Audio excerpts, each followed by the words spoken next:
closing in on the $2 billion revenue mark and officially taking the crown as the highest-grossing animated film in cinema history.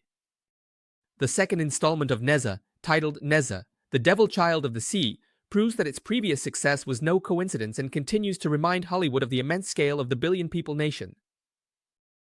Adapted from the character Neza and the novel Investiture of the Gods, the brainchild of director Sui Kai is a prime example of leveraging the rich cultural resources of the homeland, combined with modern filmmaking techniques, resulting in a high-quality domestic production that still resonates with international audiences.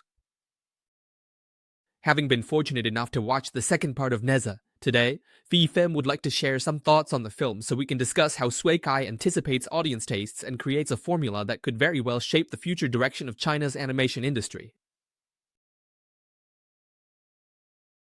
The story takes place immediately after the events of the third installment. Dong descends to the world. At this point, both Neza's and Ao Bing's bodies have been shattered by the thunderbolts of the heavenly thunder. Fortunately, Tai Jinren managed to preserve their souls and spirits in time and called upon the people to help create new bodies for the two children.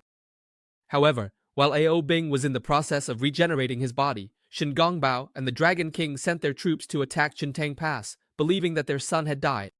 This inadvertently caused an accident that forced Ao Bing's soul to merge with Neza's. If a new body isn't found within 7 days, he will disappear forever. The only way to save the Dragon King's son is with a precious artifact kept at Jade Void Palace. Still blindly trying to cover up the mistake of swapping the Spirit Pearl, the Dragon King pressures Neza, forcing him to participate in a competition to obtain the magical artifact, otherwise, everyone at Chintang Pass will die. From here, the tangled grudges between the Dragon Clan and Neza, the Demon Pill and the Spirit Pearl, the Demon Clan and the Immortal Realm continue to escalate to a climax. It's clear that the second part of Neza features a much larger scale story compared to the first installment. Instead of just focusing on the central character and the unfair fate that the Heavenly Lord imposed on the Demon Pill and the Spirit Pearl, the film boldly takes the conflict to a broader level by bringing in the Dragon Clan as well as the Chan sect led by the boundless Immortal Elder into the battle, treating the audience to some truly spectacular fight scenes. Right from the first 10 minutes, the battlefield becomes lively with countless meticulously crafted monsters. Even very minor characters like monsters, sharks, octopuses, or guinea pigs each have their own memorable traits, if not because of their appearance, then thanks to their unique moves. With such a large number of characters and factions, director Dumpling also takes a risk by running multiple corresponding subplots to delve deeper into their psychology. We get a backstory for Shen Gongbao and his humble origins, which further explains why he betrayed the Celestial Lord and allied himself with the Dragon Clan. Ao Bing's father is also given significant development, and we also learn about the internal conflicts within the Dragon Clan. Alongside the issues in the mortal realm, Neza and Ao Bing also embark on their own adventure to the Jade Void Palace. However, if you've seen the first installment, you'll know that character psychology has never been a strong point, nor is it something the filmmakers focus on in this type of entertainment work. All issues are explored on a surface level that's easy to follow, easy to understand, and easy to relate to. Each character is locked into a specific personality type. For example, Neza's parents are portrayed this way, serving a simple message that resonates with the masses, such as family love, friendship, and responsibility toward one's parents.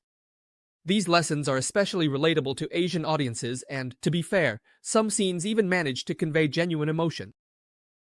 With a runtime of nearly 2.5 hours, the film also deserves praise for its consistency. Even though it contains many side plots, in the end, everything ties back to the main theme. That theme is the injustice suffered by the Demon Clan, along with the immortals who always claim to be righteous but in reality hide their own desire for power. The Xian sect, led by Immortal Wuliang, also becomes an interesting force, as we no longer have to listen to Neza complain about his unfair fate, but instead get to see direct confrontations with powerful immortals.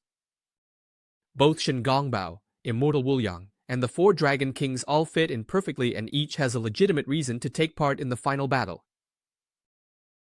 However, while the supporting characters benefit, the central figures Neza and Ao Bing encounter some obstacles in their development journey. Because the story of injustice was already thoroughly explored in the first part, by the second part it feels like Neza hasn't changed much.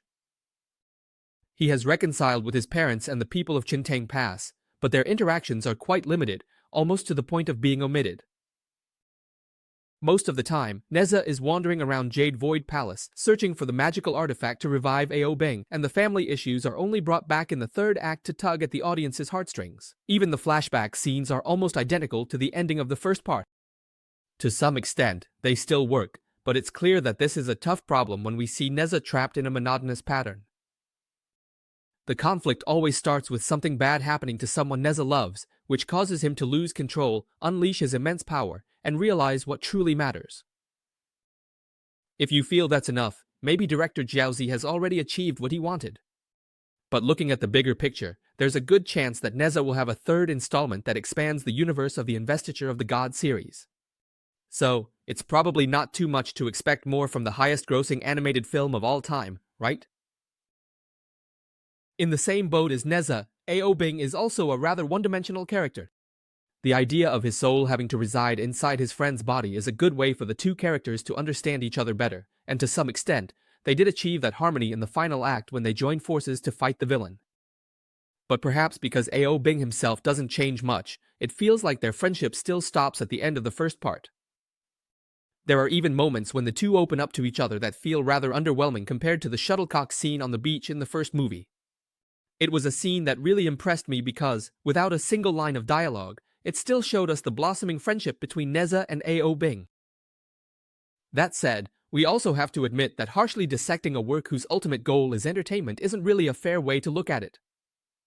And honestly, a lot of my nitpicking comes from the massive success the movie is enjoying. The passion that the artists poured into Neza is undeniable, and it's clearly reflected in the increasingly polished animation. The final act is much more solidly constructed than the first part, and it successfully sets the stage for the story to move toward even bigger battles in the future. Yes, Nadia's story will continue, and it promises to be even more epic. Learning from the 2019 installment, this film has toned down a lot of the comedic scenes and avoids letting them interrupt moments that require seriousness. Overall, how funny the movie is really depends on each viewer's sense of humor. If you enjoy the slapstick humor typical of Chinese productions, then Tai Zhenren the Chubby is a true flying comedian. But if you're more used to subtle humor, chances are Neza might feel a bit childish for your taste. It even outperformed Inside Out 2, which was a huge hit just last year. Now, no one can deny the rise of Chinese animated films. Looking at some standout successes like Neza or the game Black Myth, Wukong, we can see that as long as you know how to take advantage of a fresh perspective, China's vast treasure trove of mythological characters is never outdated. In fact, it attracts audiences thanks to its already established fame. Neza can be said to have masterfully blended traditional elements with creativity. Amidst the ancient setting, the film occasionally throws in very modern touches, like requiring Face ID verification to enter the Jade Void Palace's underworld. It's a clever bit of humor that really appeals to young audiences. Or take the design of the 4 Dragon Kings. They look more like characters from the games we play than one stepping out of the pages of a book. All these changes are really paying off.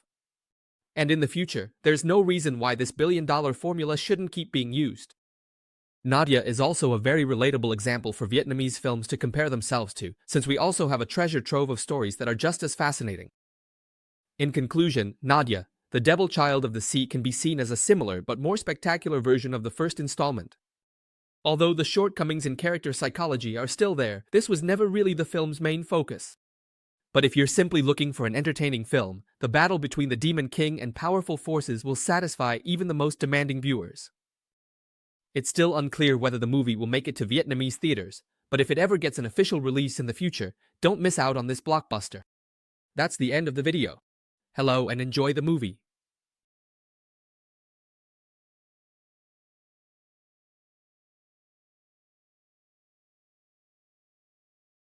See you next time, son.